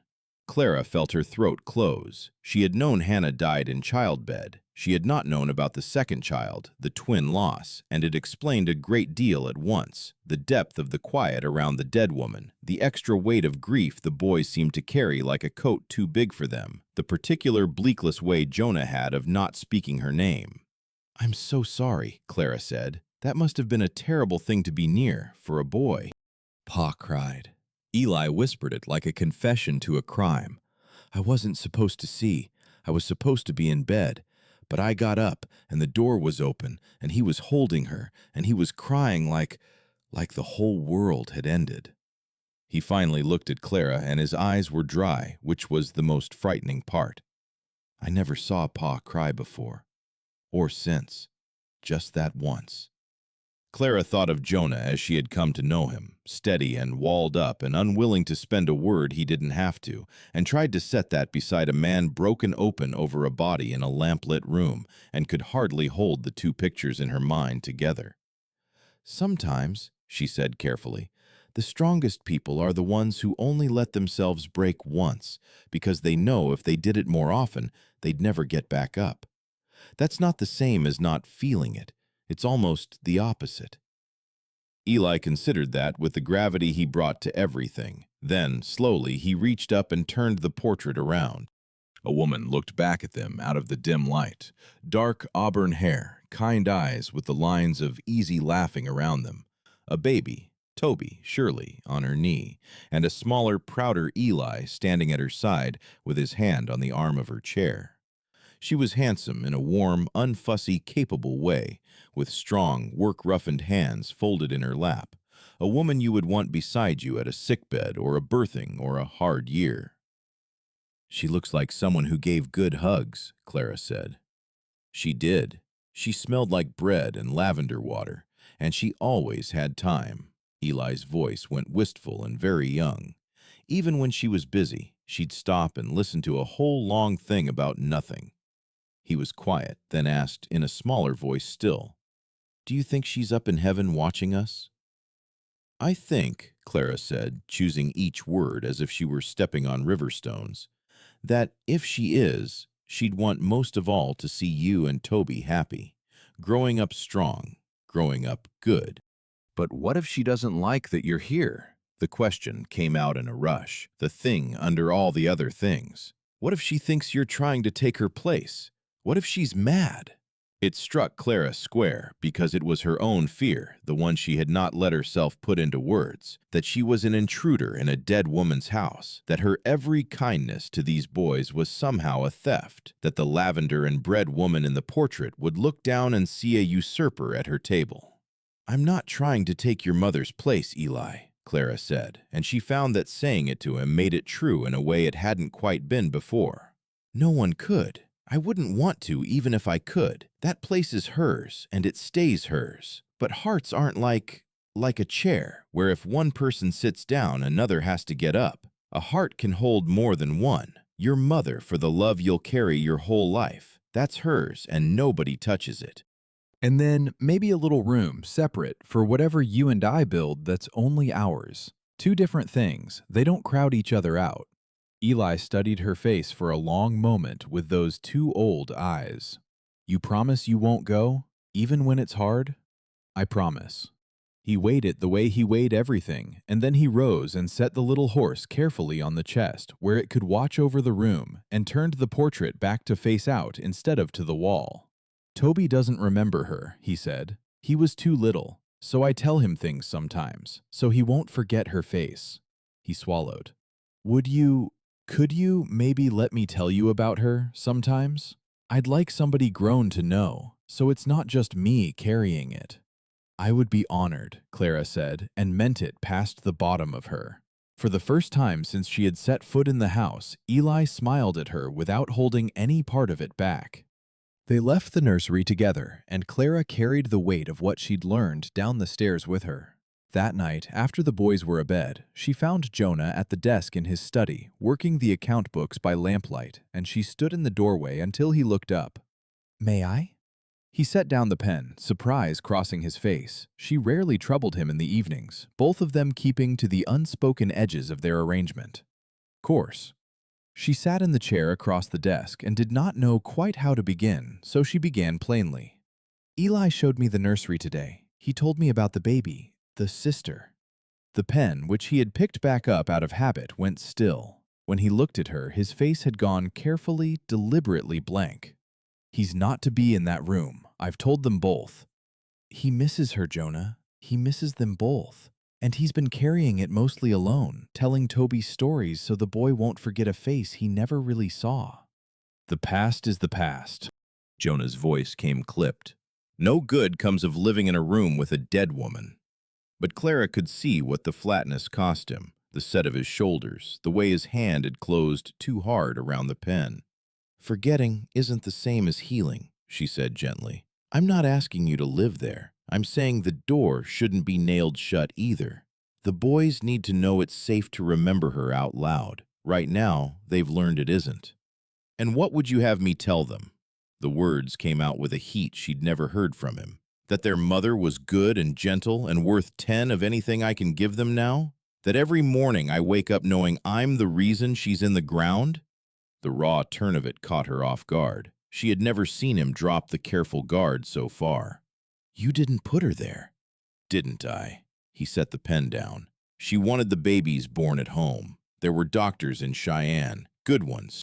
I could have sent her, made her go, sat her on the train myself in her 8th month and let her hate me for it. Instead, I listened when she said home with the women she trusted. I let what she wanted matter more than what was safe. He looked at the dark window. It cost her everything, cost the girl her whole life before it started. So no, I don't talk about her, because every time I do, I'm standing in that room again, and I can't. I have a ranch to run and 2 boys to raise, and I cannot stand in that room every day, Clara. I'd never come out of it. Clara's heart broke a little for this walled-up man and the size of the thing he'd been carrying behind the wall. You can't know a different choice would have saved her, she said. Doctors lose mothers in town hospitals every day of the year. You made the choice she asked you to make, out of love, and it ended in grief, and the grief is real. But the guilt is a story you tell yourself so the world makes sense. It doesn't. Sometimes it just takes, and there's no reason in it, and no one to blame. No, he agreed after a while, low. But blaming myself keeps me careful, keeps me from making the same kind of mistake twice. He turned the empty cup on the desk. She used to sing to them, Irish things, her grandmother's. Toby's too young to remember, but Eli hums them sometimes when he thinks the house is empty. I hear him. A ghost of a sad smile. She wanted to teach them piano when the railroad came and shipping got easy enough to bring one out. She had all manner of plans for when the boys were grown. A lending library, a quilting circle for the women out this far who never see another soul all winter. He shook his head.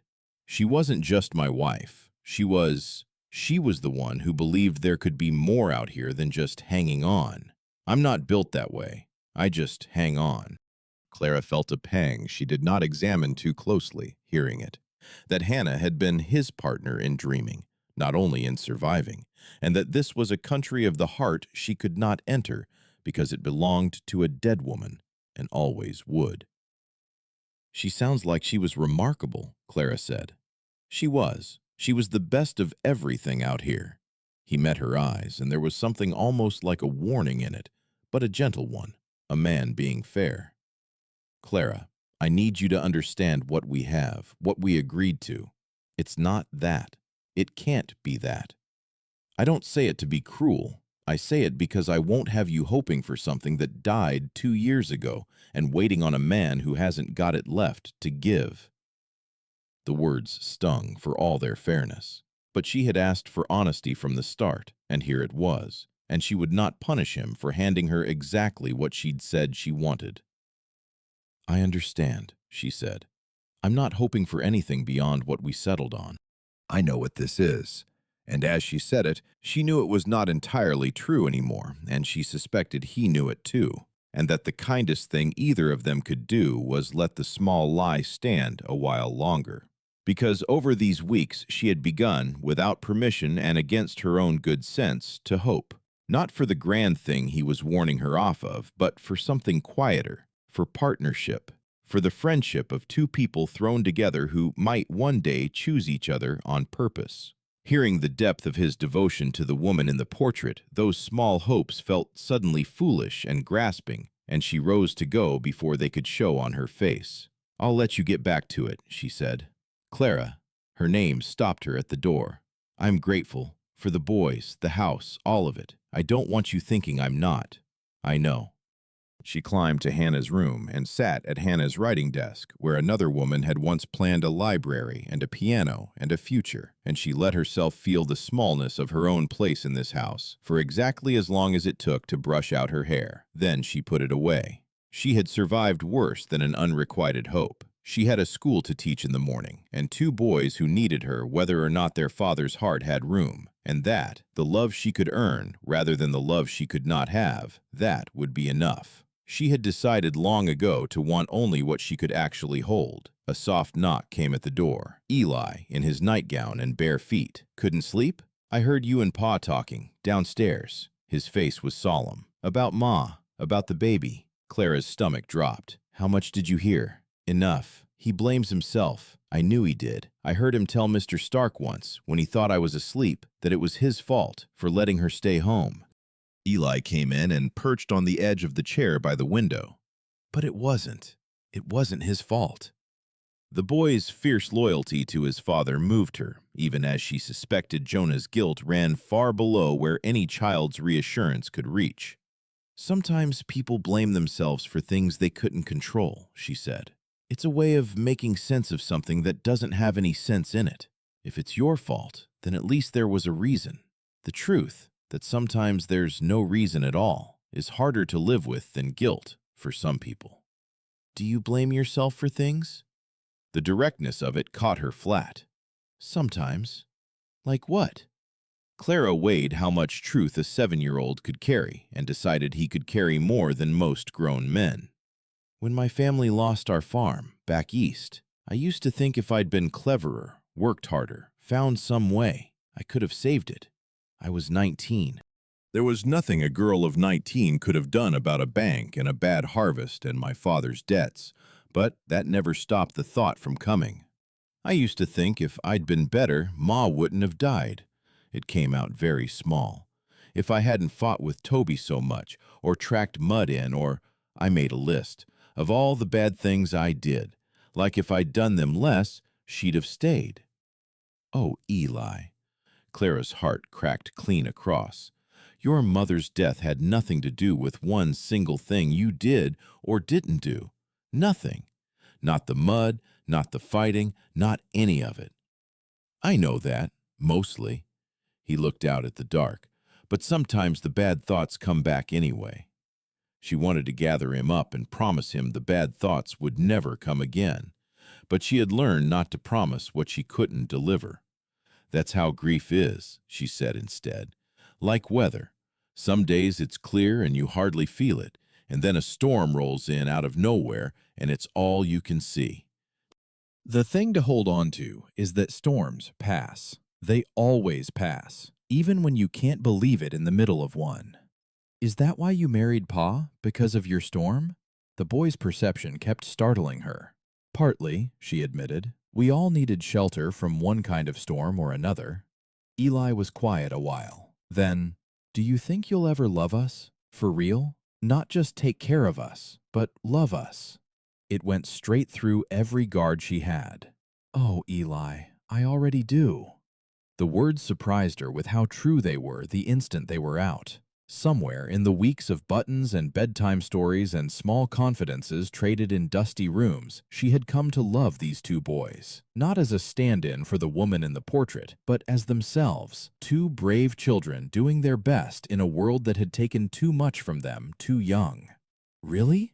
His eyes shone. "Even though we're not really yours?" "Love doesn't work by blood or by names on a paper," Clara said. "It works by who you sit up worrying about, by whose happiness you can't stop wanting. And I worry about you both, and I want you happy, more than I'd have believed a few weeks ago. So yes, really." Eli took that in with his whole grave self, and then he nodded, a decision made. "Even if Pa never loves you the way he loved Ma," he said, with the brutal kindness only children manage, "I'm glad you're here. I'm still glad." And Clara found that it was exactly the thing she had needed to hear, not the promise of the love she couldn't have, but the plain acknowledgement of the love she could, and was already, day by small day, earning. "I'm glad too," she said. "Now back to bed, before your father finds us conspiring up here and thinks we're plotting against him." The first warmth between Clara and Jonah, when it finally came, did not announce itself. It crept in through ordinary doors. It came in the evenings, when he took to seeking her out in the kitchen after the chores, not just to report the day's work, but to ask her thinking on it, whether to sell the yearlings now or carry them, whether young Pete could be trusted with the South herd, what she made of the price talk out of Cheyenne. It came in the way he began to wait, without seeming to wait, until she sat before he started his own supper. It came in small, unguarded things, a hand that rested half a second too long passing her a cup, a conversation that ran on past any reason for it, a real smile, the kind Toby had told her about, the kind that came when Jonah forgot to keep his face still. She marked it most the afternoon she changed Reuben Stark's dressing at the kitchen table, weeks after, and looked up to find Jonah in the doorway watching her hands at the work with an attention that had nothing to do with the wound. "You've a gift for the healing," he said. "My mother's doing." She held that every woman ought to know how to close a cut and tend a fever, because out here you might be the only doctor anyone ever sees. A sensible woman. The most sensible I ever knew.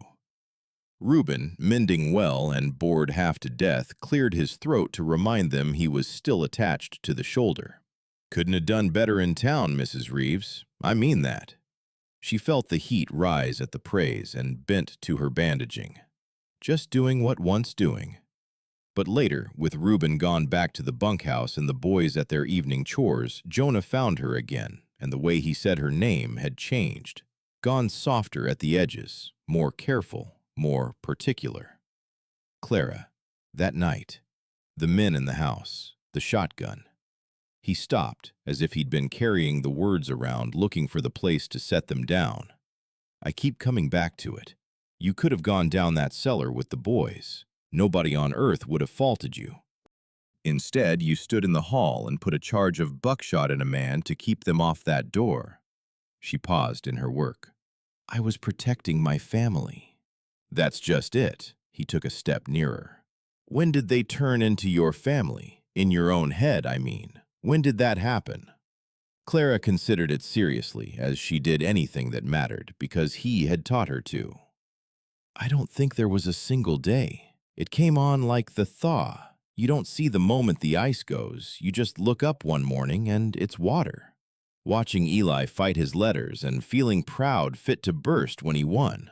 Toby falling asleep against me before I'd noticed he'd leaned in. You talking about the herd at this table and me catching myself caring whether the price held." She dried her hands on her apron, not quite meeting his eyes. "And that night, when the door went, my first thought wasn't for my own neck. It was the boys. And it was you, keeping them away from the three of you." That's when I knew it had already happened, whenever it happened. Jonah was quiet a long moment, and when she finally looked up at him, there was something in his face that made her breath go short. But before either of them could put another word to it, running feet sounded in the hall, and Toby's voice called for her about some catastrophe of brotherhood, and the moment broke clean across, the way they always seemed to break in that house, and they turned together to go and see what had been knocked over now. That night, Clara lay awake in Hannah's room, staring at the dark ceiling, sorting through a tangle of feelings she had told herself weeks ago she would not let take root. She had come into this marriage expecting nothing but a roof and a wage paid in safety. She had not expected to find herself caring, really caring, for this stern, walled, quietly grieving man who kept turning out to be larger and gentler underneath than the granite face let on.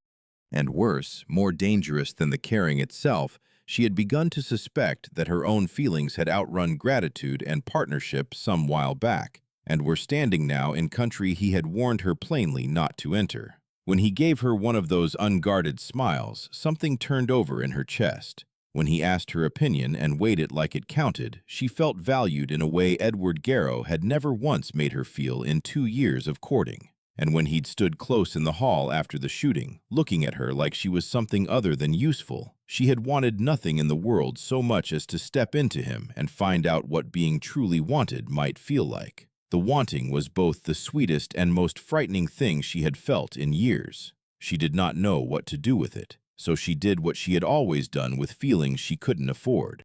She folded it small and put it away, and rose before dawn to make the coffee, and she told herself, lying to the dark, that the arrangement was enough, and that she knew exactly what it was. But she had stopped, somewhere along the way, knowing any such thing at all. The trouble began in earnest with missing cattle. Jonah found it on his weekly count, 20 head short out of the north pasture, and no honest way to account for it. The fence was cut, not broken. The gate was not the gate's doing, and the missing animals were some of his best breeding stock, worth more by themselves than most families in the valley saw in a year. "Could be wolves," said Reuben Stark, the steadiest of Jonah's hands, though the flat way he said it made clear he didn't believe a word. "Hard winter, they get bold." Jonah crouched and studied the trampled snow where the herd had been pushed through the gap. "Wolves don't cut wire, Reuben, and they don't drive a herd in a column toward the old freight road." He stood and looked north, where the cut fence ran on out of sight. "That's not wolves, that's men." Clara heard the tale of it from the kitchen window, where she stood with her hands in bread dough that had gone forgotten. A cold that had nothing to do with February settled low in her belly. She had heard the stories every settler tells, of outfits ruined by organized thieves who could vanish into the wide country with a stolen herd and leave behind nothing but tracks and a family with empty pasture and a mortgage. She had come here to be safe. She was beginning to learn that safe was a word people used for places where the trouble simply hadn't arrived yet. That evening, Jonah called his men into the front parlor, and Clara, laying the supper things in the next room, did not try very hard not to hear. "It's not just us," said Miguel Reyes, the quiet one who had the gift with the horses. "Talk to the Vance foreman in town. They've lost cattle too. And the Lindqvist place, further north, they're out near 50 head. "Anybody see anything?" Jonah asked. "That eastern fella's still about," Reuben said. "The one calls himself a cattle buyer. He's been asking after the rail survey, wants to know which route they finally settled on. A buyer's got no earthly use for that." A silence then. Clara could all but hear Jonah turning it over.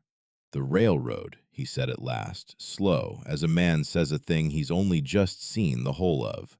"Somebody wants this valley for the railroad. The cattle aren't the point. Bleeding us is the point.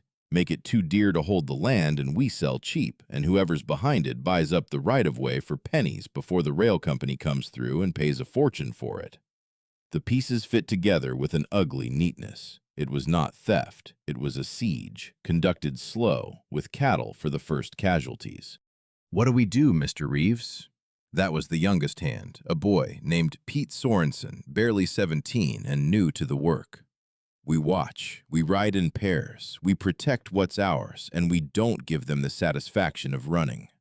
Jonah's voice was grim and level. "And nobody rides the fence line alone. Hear me." Clara went back to the kitchen before the men came out and found that her hands were not steady on the plates. The siege tightened over the next days the way the stranger surely meant it to. More cattle gone. Then a thing worse than theft. Jonah came in from the eastern pasture with a face like cut stone and reported that they had killed one of his best bulls outright and left it where it fell, an animal too big to drive off, slaughtered for no profit at all. "Why would they do that?" Eli asked. He and Toby had been listening at the edge of the room with the fierce attention children give to grown trouble they only half follow. "To send word," Jonah said, careful. "Some men believe they can take whatever they like. They want us frightened more than they want the cattle." But Clara saw the worry he kept off his face for the boys, the way his jaw set when he thought no one watched. This was no longer rustling. It was a hand closing slowly into a fist. The fist landed 3 days later. She was at the stove kneading the morning's bread when the shouting started in the yard, and she got to the window in time to see Reuben Stark stumbling toward the house with his shirt dark and wet down one side, Miguel half carrying him. She was out the door before she had decided to move, the cold a slap she barely felt. "What happened?" "Found him down by the creek," Miguel panted. "Shot through the shoulder. Could have been worse." They half carried him to the kitchen table, and Clara was already moving, the calm coming over her the way it always had when there was a wound in front of her and no time to be afraid of it. She had learned this from her mother. "Every woman should know how to close a cut and break a fever," she'd said, "because out here you might be the only doctor a body ever sees." The bullet had gone clean through the meat of the shoulder, missing the bone. Painful. Not deadly if it stayed clean. Hot water, clean cloth, the whiskey from Jonah's study, she told Miguel, not looking up, and send a rider for Jonah. While she worked, Reuben told it through his teeth, riding the line like Mr. Reeves said. 3 men, maybe 4, cutting wire, pushing cattle toward the mine road. One of them saw me and just raised up and fired. Didn't holler, didn't warn me off, just shot. His good hand fisted on the table. These ain't ordinary rustlers, ma'am. Ordinary rustlers run. These want a body dead. Clara's hands paused half a breath, then went on with the bandage. He was right, and she knew it. They were not avoiding being seen. They were teaching the valley a lesson, and the lesson was that anyone who stood in the way would bleed. Jonah came in white around the mouth at the sight of his man's blood on the kitchen table. How bad? Clean. He'll mend, with rest and tending. His eyes came up and met hers across the table, and there was something new in them, a recognition that what she did here had nothing to do with mending shirts. Reuben, bunkhouse, and you stay there, no riding till you're healed. And nobody rides alone after this, 2 men minimum, here? Mr. Reeves, I can still... You can still work when you've quit bleeding. Jonah cut him off, gentle and immovable both. I won't bury a man over cattle. That's the end of it. That night, the house quiet and the boys asleep, Jonah and Clara sat at the kitchen table with the lamp low and made what plans there were to make. I sent Pete to town to wire the territorial marshal, Jonah said. But it'll be a week at best before anyone can ride out, and that's if the weather holds. We're on our own till then. What do we do in the meantime? We hold what's ours, 6 good men, counting Reuben when he's up. This house is built solid. If it comes to it, we can stand a while. He turned his cup. But it shouldn't come to the house. They want the land, not a hanging. Killing a rancher's family in his own home brings the army down on you. They'll bleed the cattle and burn the outbuildings and hope I break before the marshal comes. That's the play. Clara thought of the boys upstairs, sleeping easy, knowing none of it. And if you're wrong? If they do come to the house? His face went hard. Then they'll learn that threatening this family was the worst day's work they ever did. He said it quiet, and the quiet was worse than shouting would have been. It sent a shiver down her that was not, to her own surprise, fear. It was something nearer to pride. What can I do? She asked. He looked startled by the question. You take the boys to the root cellar if it comes to shooting. There's supplies down there, and it's the safest place on the... That's not what I asked. Clara straightened in her chair. I can shoot, Jonah. My father taught me when I was 12, before the farm went, and I haven't forgotten it. You've seen what I can do with a wound. If there's going to be trouble, I'd rather be useful in it than hidden under the floor. He stared at her as though seeing her freshly, a thing he had picked up out of the snow turning out to have an edge he hadn't tested. You'd do that. Stand for this place. Risk yourself for it. This is my home now, Clara said simply. These are my children. You're my husband. Where else would I be? Something moved across his face, surprise giving way to something deeper and harder to name. For a moment she thought he might reach across the table. He did not. He nodded, slow. All right, you can shoot, and you can tend the hurt. But hear me on this, Clara. If it goes bad, if it looks like we can't hold them, you take the boys and you run, and you don't look back. Promise me that. I promise. She spent the next days making the root cellar ready, hauling down blankets and water and food, and she made a game of it for the boys, teaching them where to go and how to be quiet, turning a thing of terror into a thing of play, so they would do it without panic if the night ever came that they had to. She was grateful for that foresight sooner than she'd hoped to be. The attack came 2 nights later. Clara woke to gunfire and men shouting, and for one frozen breath she lay still and prayed it was a dream. Then she heard Jonah's voice bellowing orders out in the dark, and the dream cracked and reality poured in like cold water. She threw on her wrapper and went to the window. Down in the moonlit yard she saw muzzle flashes near the barn, dark figures moving between the outbuildings. They had come to the house after all. She did not stop to wonder why the play had changed. She ran for the boys' room. Eli was already sitting up, wide-eyed when she came through the door. Toby slept on, somehow, the gunshots not yet reaching down into whatever child's dream held him. "What's happening?" Eli whispered. "Bad men have come for the cattle," Clara said, and made her voice steady by main force. "Your pa and the men are driving them off. I need you to be brave and help me with your brother. Remember the game? The hiding game?" Eli nodded, already reaching for his clothes. He had not forgotten a single thing she'd taught him. She woke Toby gently, and he came up out of sleep straight into the gunfire and began to cry, and she gathered him against her. It's all right. We're going to play the hiding game just like we practiced. You remember, quiet as church mice, all the way down." She got them downstairs to the kitchen. The cellar opened through a trap in the pantry floor, and she lifted it and saw Toby's small face go pale at the black square below. "I don't want to go down there," he whimpered. "I know, baby, but it's safe down there, and Pa will come get you the very minute the bad men are gone. Eli, you take him to the back corner, under the blankets, and you don't make a sound no matter what you hear. No matter what. Can you do that for me?" "You're coming too," Eli said. It was not quite a question. "In a minute. I have to make sure the bad men don't find the door." She got them down, and she was reaching to follow when she heard it, a crash from the front of the house, the heavy, splintering wrench of a door giving way. Her blood turned to ice. The cellar was good against a man glancing through a window. It was no good at all against men with time to search a house room by room. "Eli," she kept her voice down to a thread, "take Toby to the very back, under everything, and stay still." "I'll be back. I promise I'll be back." "Where are you going?" His voice was tight with terror. "To keep the bad men away from this door."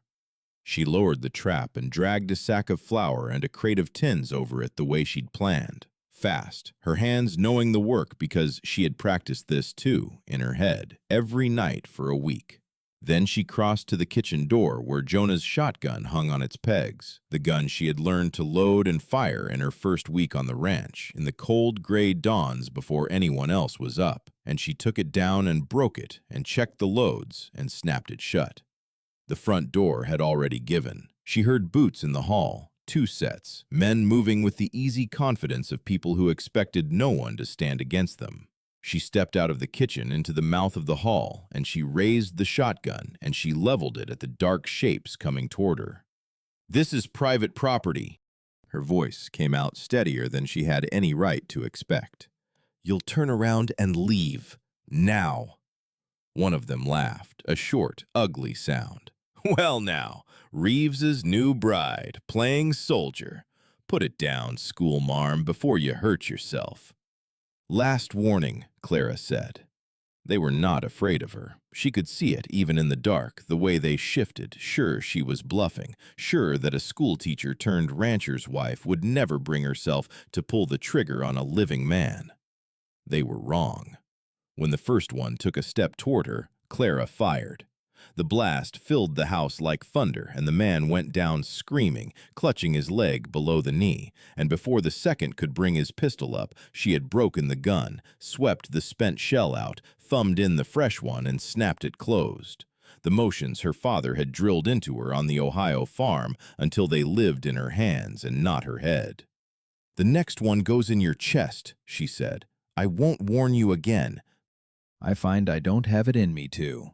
The second man froze, his pistol half raised, his eyes going from the screaming heap of his partner to the steady black bores of the shotgun to the unmoving woman behind it. And in that long, stretched moment of his hesitation, Jonah appeared in the broken doorway at the end of the hall, his own gun up and trained on the man's spine.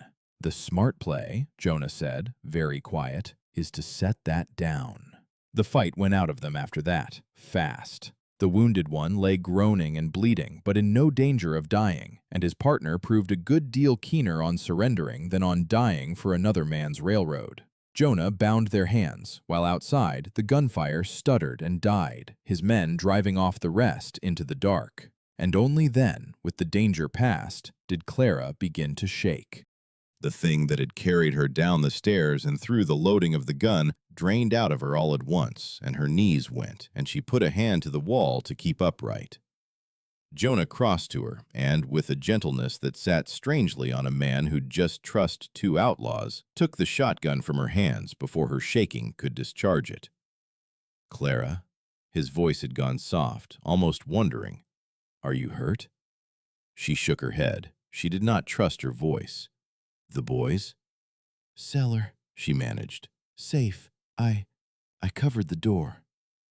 He looked at her then, and it was a different look than any he had given her before. Not the look a man gives a useful arrangement, but the look a man gives a person he has badly underestimated and will not underestimate again. "You could have gone down with them," he said. "You could have hidden." "They're my children, too," Clara said. It came out plain and certain. No thought behind it, only the truth that had apparently been true for some while without her marking the moment it became so, and something fundamental shifted in the hall between them, in the smell of powder smoke and the moans of the bound man and the cold pouring through the broken door. Jonah looked at her as if she had stepped, between one breath and the next, fully into the place beside him. Not the solution to his household problem, not the woman he'd married out of the snow, but his partner, his equal, his wife in the only sense that finally mattered. "Yes," he said quietly, "they are." The marshal came 9 days later. His name was Tobias Frame, a weathered man in his 50s who listened to their account with the unhurried patience of someone who'd heard its like before, turning his hat slowly in his hands. He had 2 deputies and a wanted bulletin folded in his coat, and when Jonah finished laying it out, the questions in town, the cut wire, the killed bull, Reuben's shoulder, the 2 men now locked in the smokehouse, Frame nodded as if it only confirmed what he'd written out, half expecting. "Railroad speculation," he said. "We've been tracking a crew working across 3 territories on the same pattern. They mark out land the rail line's bound to want, then squeeze the owners off it with theft and fear, and buy the right-of-way cheap before the company comes through to pay top dollar." He looked at the men Jonah had taken. "These 2 will talk. Their kind always does, once they're looking at a rope and somebody offers them a chair instead. The one we want's a man working out of Cheyenne, calls himself Cyrus Vane, buys up land options for an Eastern syndicate, and isn't particular how the land comes free." Clara felt Jonah go still beside her. "Vane, I've heard that name." "I'd expect so. He's been asking after this spread in particular. Word is he thinks your sections are the keystone of the whole route.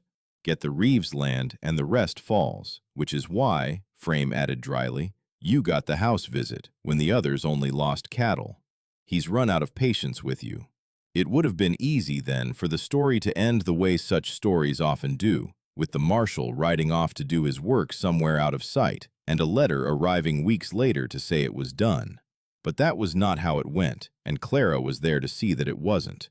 The 2 captured men did talk, and what they said put Cyrus Vane in Dry Hollow himself within the fortnight, for he had grown too sure of himself to send others for the last of it.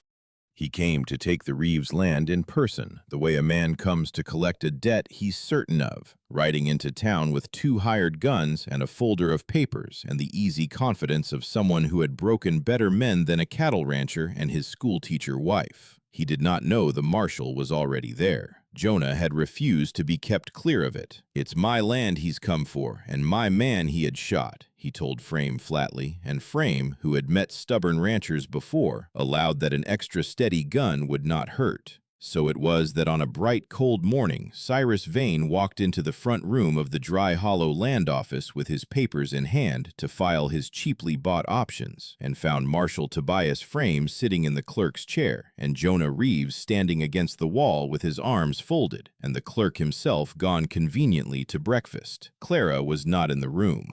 She had wanted to be. Jonah had asked her, for once, to stay back with the boys, and she had heard the rest of it from him and from Della Pole and from half of Dry Hollow, who told it for years after.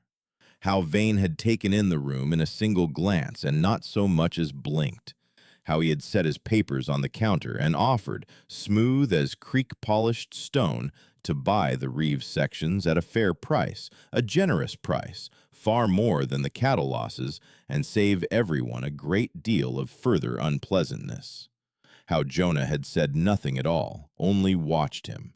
How the marshal had let Vane talk himself all the way out, and then laid two things on the counter beside the papers: a wanted bulletin out of Cheyenne, and a signed statement from the two men in the Reeves smokehouse naming Cyrus Vane as the man who'd hired them, paid them, and ordered the shooting of any hand who interfered. It was not a gunfight. Vane's two hired men, finding the odds turned and a federal marshal in the chair, decided their wages did not extend to dying and put their hands up before a shot was fired. Vane himself, they said, never lost his composure even then, only looked at Jonah a long moment, as if filing him away, and said something quiet that no one quite caught before Frame's deputies took him out to the wagon. He went east in chains to stand trial in Cheyenne, and the Eastern Syndicate behind him, wanting no part of a federal case, dropped its claims on the valley like a hot coal. When the railroad came through 2 years on, it ran its line where the engineers chose and paid the ranchers honest money for the crossing, and the Reeves land was the keystone of it after all, only it made Jonah a fair sum instead of breaking him. But that was later. The morning Vane was taken, Jonah came home early, and Clara saw him from the schoolroom window, riding up the drive at an easy pace with the set gone out of his shoulders for the first time in a month. She met him on the porch. "It's done," he said. "Marshall's got him. He won't trouble this valley again." Clara let out a breath she felt as though she'd been holding since February. "You're all right." Not a shot fired. He looked at her, and a thing was working behind his eyes that had nothing to do with Vane or railroads. "Clara, there's a thing I've been meaning to say, and I've put it off because I'm not a man who's easy with saying things." He turned his hat in his hands the way the marshal had, she noticed, and the smallness of the gesture in so large a man caught at her. "When you came up out of that snow, I made you an offer like I'd make a man I was hiring. A fair offer, but a cold one. I told you it wasn't a real marriage. Separate rooms, separate lives, two people getting through." "I remember," Clara said. Her heart had begun to climb into her throat. "I'm not asking you to be Hannah." He said the name plainly, the first time she had heard him do it without the flatness, the careful guard. "I'll never ask that, and you've never tried to be, and that's part of it. You came in and you didn't try to fill her place. You made your own. The boys have one for you that's got nothing to do with the one she had." He stopped and made himself go on. "And so have I. I didn't go looking for it. I didn't think there was room left in me for it. But there it is, and I'd be a coward and a liar both to leave it unsaid. What I feel for you isn't the bargain we struck. It's not gratitude, and it's not your usefulness about the place, though God knows you're the most useful person I ever met. A ghost of a smile. It's something a good deal more inconvenient than that." Clara found she was crying and laughing at the inconvenient, both at once. "Jonah Reeves," she said, "that is the worst proposal I have ever heard, and I have heard a few." "I figured it might be," he said. "I'm out of practice. Was never much good at it the first time either." "Then let me make it easier." She took his rough hand in both of hers. "I came here to keep from freezing. I stayed because there was nowhere else to go. But somewhere in there, I couldn't tell you the day, it stopped being either of those things. I love those boys. I love the way you go quiet before you say anything that matters. I love that you told me the truth at that kitchen table when a kinder lie would have been easier." She drew a breath. "I'm not asking for Hannah's place. I want my own. If there's room in you for that, then it's yours, and it has been for a while." His answer was to set his hat aside and pull her in, and this time the kiss was nothing like the dry, formal seal of their wedding day. It was the kiss of a man who had been certain that part of him was buried for good and had just discovered it was only sleeping. Clara's hands found his shoulders, the solid, living warmth of him, and she held on. They broke apart at the sound of running feet and sprang a careful step back just as Toby barreled around the corner of the porch with Eli close behind. "Pa, Mrs. Pole says supper's near ready and she says to tell you—" Toby stopped dead, looking from his father to Clara and back, taking in something in the air he had no words for but plainly recognized. His face split into a grin. "You were kissing!" Clara felt her cheeks go hot. Jonah only laughed, a real one, and reached out to ruffle his son's hair. "We were, at that." "Does that mean you love each other for real now?" Toby demanded, with a 5-year-old's appetite for plain facts. "Not just married for the practical reasons, real love." Clara and Jonah looked at each other, and she saw her own answer waiting in his face. "Yes," Jonah said. "Real love." Toby whooped and flung himself at Clara, wrapping his arms around her waist. "I knew it! I told Eli your smiles were getting bigger, Pa, and I told him Ma gets a look on her face when she watches you work the horses, and he said I was making it up, and I wasn't!" Eli came up more slowly, the way he came up on everything, but Clara saw the gladness underneath the gravity. He stopped in front of them and looked up at her, serious as a judge. "Ma would have wanted Pa happy again," he said. "She told me once. Before. She said happiness wasn't a thing that ran out, that there was always more if people would let it in." He said it the way a child repeats words he has carried a long time without fully understanding, and only now is old enough to set down. "So it's all right. I think it's all right." The generosity of it, from a boy who had lost so much so young, undid Clara entirely. She knelt and gathered them both in. "I love you," she said into their hair, "both of you. So much it frightens me a little." "We'll take care of you," Eli said solemnly, "and you take care of Pa, and we all take care of each other. That's how it works." "That's exactly how it works," Clara said. Spring came early to the valley that year with a soft warmth that seemed to want to apologize for the winter. The snow drew back off the pastures to show grass coming green underneath, and one bright morning, with no warning Clara could later pin down, the road from Dry Hollow filled with wagons. She saw them from the schoolroom window, her schoolroom, with 8 children in it now, families all up and down the valley grateful to have their young ones lettered without the long haul to town. She came down to the porch to find Jonah waiting with a look she could not read, glancing toward the road, and behind the lead wagon, Reverend Ames's familiar buggy, and behind that, what looked like half of Dry Hollow done up in its Sunday best. "Jonah," she said, "what is this?" His serious face cracked into something almost shy. "You said once that first ceremony was more a business deal than a wedding. No flowers, no music, nobody glad of it but the boys." He cleared his throat. "Seemed to me a thing worth doing over, done right, this time, with the people who've come round to being glad." Clara's hand went to her mouth. The wagons were near enough now to make out faces. Della Pole with a covered basket the size of a washtub, the Cobbs of all people, looking faintly sheepish, Reuben Stark in a coat with his arm still in its sling, Miguel and Pete and young families she'd taught the children of. Mrs. Cobb, who had once measured her against a saint and found her wanting, climbed down, clutching a fiddle and a stiff little smile, and Clara understood that the woman had decided, in the slow way such people decide, to be on the right side of the thing after all. "You planned this," Clara said. "All of you." "We helped," Eli said from the doorway, proud past bearing. "I picked the flowers. Toby helped Pa practice what he was going to say so he wouldn't go quiet like he does." "Surprise, Ma!" Toby shouted, launching the word like a firework. They were married again that afternoon under the old oak by the corral, with the early wildflowers Eli had gathered tied to the gatepost, and Mrs. Cobb's fiddle carrying a sweet, thin tune across the yard. Clara wore the navy dress one last time, but Della Pole had added a fall of real lace at the collar, and someone had pinned bluebells in her dark hair. And when she walked toward Jonah across the green grass, she was aware of none of the crowd, only of him, and the way he watched her come, as though she were the one thing in the whole bright valley worth the looking.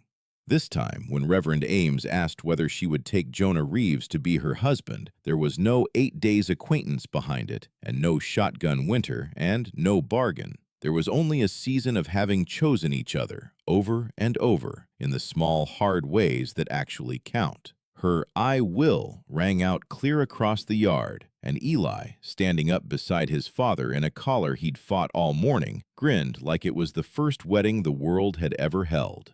The celebration ran until the gold went out of the sky. There was dancing and food enough for 3 valleys, and Reuben Stark, 2 drinks past his wound's good sense, stood up and toasted, "The finest lady ever to point a gun at the wrong end of a fool." And the whole yard roared, and Clara laughed until she had to wipe her eyes. Toward dusk, she found a quiet minute with Jonah on the porch above the noise. "Thank you," she said, leaning into his side, "for this, for the wedding I never knew enough to want." "Thank you," he said, his arm coming around her, "for the family I'd given up for lost."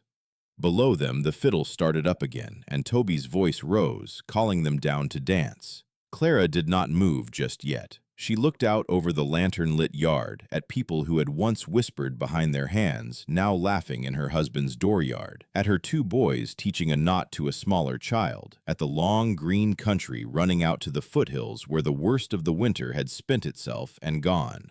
"Do you think she'd mind?" Clara asked. "Hannah, all of this." Jonah was a while answering, the way he was with anything that mattered.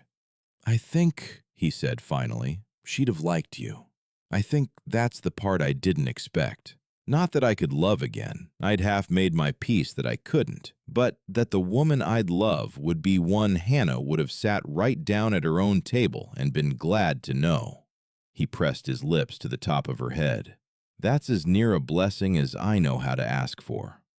It was enough, more than enough. Clara had not come to this valley looking for love. She had come looking for a way not to die, and she had found instead a thing she'd stopped letting herself want, grown up quiet in the space between one cold necessity and 1,000 small choices to stay.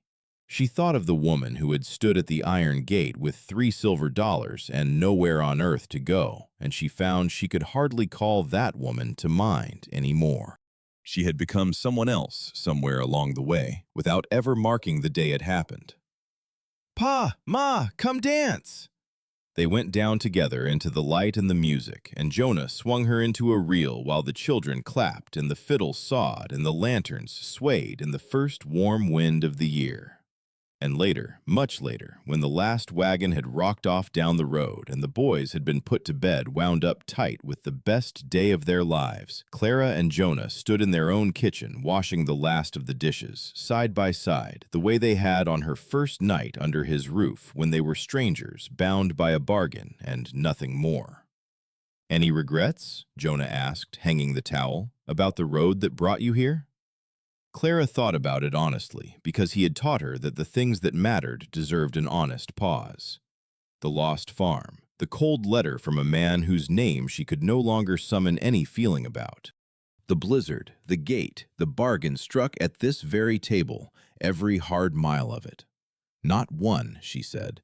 "Every step led here. I'd not change a single one for fear of changing this." He took her hand, rough palm against hers, and out past the windows the Wyoming wind moved across the dark spring grass, carrying the smell of green things and the promise of the long, ordinary years ahead. The calving seasons and the harvests, the children growing and gone and coming back, the small, daily weather of a shared life. Inside, the lamp burned low and steady, and the house that had once stood bare and cold as a bunkhouse held them warm, and Clara Reeves, who had married a stranger to keep from freezing, leaned her head against her husband's shoulder and stayed.